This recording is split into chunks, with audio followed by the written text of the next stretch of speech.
তুমি তাই কি করতেছো? তোমার সামনেও নিষেধ। এই জায়গায় মালিকের বউ আইছে কোনো কারণ ছাড়া, কি কোনো হুকুম আছে নাকি? থাকলে কও করে দিই। যাওয়ার তো হয়ে গেছে, কপালে লেখা আছে, কিন্তু জোরের কিছু নেই। আমি কি ইচ্ছে করে বিয়ে করছি? তুমি জানো না আমি কে লেগে বিয়ে করছি? তুমি টাকার লোভে এই বুইড়া একটা লোকের বিয়ে করছো। তোমার বাপের থেকে বয়সের বড় একটা লোককে তুমি বিয়ে করছো শুধুমাত্র টাকার লোভে।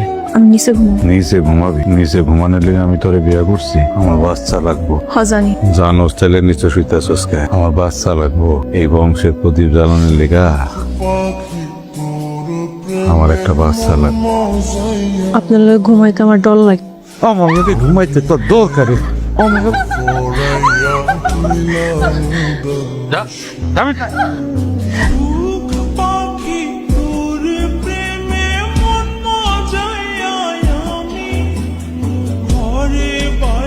তুই কি এই অবস্থায় পুকুরে গোসল করে বাড়িতে আসতেছস নাকি? হ্যাঁ, কেন কি হয়েছে? একটা বান্দির বাচ্চারে বিয়ে করার পর থেকে এরা মাথা উঠে গেছে। এই হারাম দাদি, তোরে কইছি না তুই পুকুরে গোসল করবি না? সবসময় আমি আপনার হুকুম মানতে পারবো না। ঘুম মানতে পারবি না মানে? তাহলে তুই আমার বাড়ি থেকে বাইরে দিবি। বাইরে আমার বাড়ি থেকে। তালাক দিয়া দেন। তালাক দিলে একবারে বাপের বাড়িতে যাই উঠবো, তারপর আমি এই জাহান্নামে থাকতে চাই না। তোরা এত তোরে তালাকই দিব। 1 তালাক, 2 তালাক, 3 তালাক, যা বাইরে বাড়ি থেকে। আপনি সত্যি সত্যি ওরা তালাক দিয়ে দিছেন? আলহামদুলিল্লাহ, আলহামদুলিল্লাহ। আমার তাহলে আজকের পর থেকে আর সতীনের ঘর করা লাগবো না। আমি তো রাগের মাথায় কয়ে ফেলেছি। রাগ করে এই করার যেমন এই কর, তালাক কিন্তু হয়ে গেছে।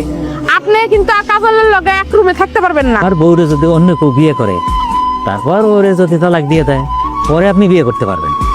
এই যেমন বাবলু মিয়া আছে, আপনার বউরে তার সাথে বিয়ে দিলেন, সে যদি 2-1 দিন পরে তালাক দিল, এরপরে আপনি তারে বিয়ে করতে পারবেন, তার আগে না। তাহলে তাই হোক। হ্যাঁ বাবলু, তুই কাজলরে বিয়ে করবি? দাদা ভাই কি হচ্ছে? নরে বিয়ে করবো মানে? আরে বাবারে, তুই আজকে বিয়ে করবি, পরের দিন ছেড়ে দিবি, তারপর আমি আবার বিয়ে করে ফেলব। হ্যাঁ কাজী সাহেব? হ্যাঁ, এইটা শরীয়ত মতে ঠিক আছে। হ্যাঁ তাহলে বাবলু যা, তুই রেডি হ, আপনি আজকে বিয়ে করানোর